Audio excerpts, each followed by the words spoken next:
Ya, pemirsa, Sekretaris Daerah Kabupaten Sarolangun, Muhammad Arif, melakukan inspeksi mendadak atau sidak ke sejumlah organisasi perangkat daerah. Sidak ini dilakukan untuk mengecek kehadiran serta menegakkan disiplin aparatur sipil negara dan pegawai pemerintah dengan perjanjian kerja di lingkungan Pemkab Sarolangun. Inspeksi mendadak dilaksanakan pada Rabu 21 Januari 2026. Sekretaris Daerah Sarolangun Muhammad Arif didampingi Asisten 2 Dedi Henry, staf ahli Haji Judin, serta Kepala Badan Kepegawaian dan Pengembangan Sumber Daya Manusia Linda Herawati. Sidak diawali dari kantor Sekretariat Dewan, kemudian berlanjut ke Dinas Pendapatan Pengelolaan Keuangan dan Aset Daerah atau DPKAD, dan berakhir di kantor Dinas Kesehatan Kabupaten Sarolangun. Kegiatan ini merupakan bagian dari upaya pemerintah daerah dalam menegakkan disiplin pegawai secara menyeluruh di seluruh dinas dan instansi. Fokus utama sidak yaitu kedisiplinan dan kehadiran ASN serta P3K dalam menjalankan tugas pelayanan publik. Sekretaris daerah menegaskan kedisiplinan pegawai menjadi poin utama dalam penilaian kinerja. Untuk sanksi ringan menjadi tanggung jawab masing-masing kepala OPD, bukan menjadi kewenangan BKPSDM. Pembinaan disiplin lanjut Sekda dilakukan secara bertahap hingga 3 kali teguran.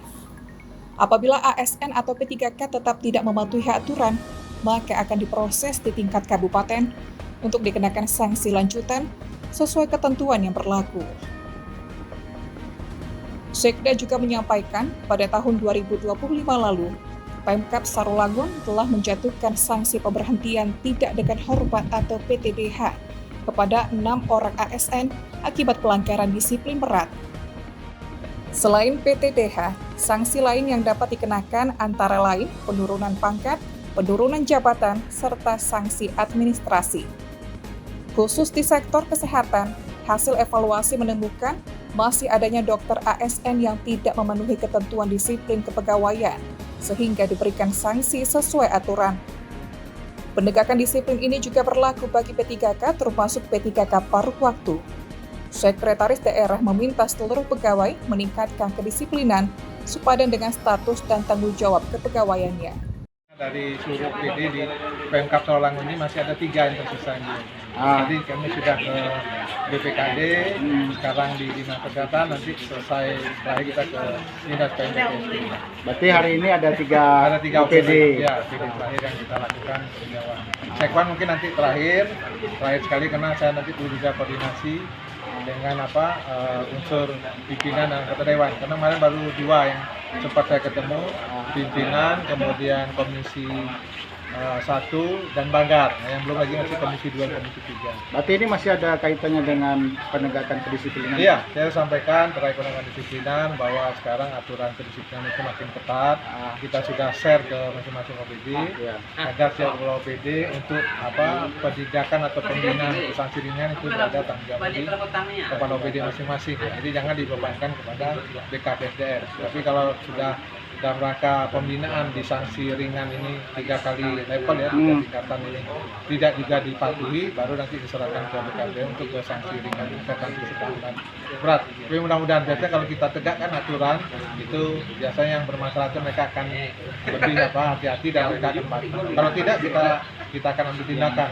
Sebagai contoh di tahun 2020 yang lalu kita sudah memberhentikan PDTH 6 orang ASN. Kemudian kita ada sanksi yang lain, ya, ada yang PDH, hormat tidak terminta sendiri, ada penurunan pangkat, dan lain-lain, itu sudah kita lakukan. Ini Pak, di Dinas Kesehatan sendiri ada nggak temuan ataupun peringatan ataupun yang perlu diperhatikan selama sidak tadi?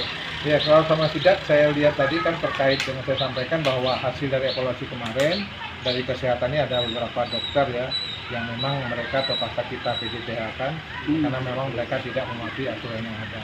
Bahkan ada yang masih sekolah pun terpaksa kita keluarkan ya karena kita menegakkan aturan yang ada. Itu dokter ASN atau? Ini dari ASN ya, ASN yang kita lakukan. Nah, kita pembinaan pada ASN. Kalau yang lain juga saya ingatkan tadi kepada pegawai P3K terutama P3 paruh waktu untuk mereka serius. Jadi mereka syukuri ada kebijakan pemerintah pusat, pemerintah daerah yang akomodir ini, sehingga mereka yang selama ini TKK sekarang sudah menjadi ASN. Apalagi yang ASN penuh waktu, ya yang P3K penuh waktu.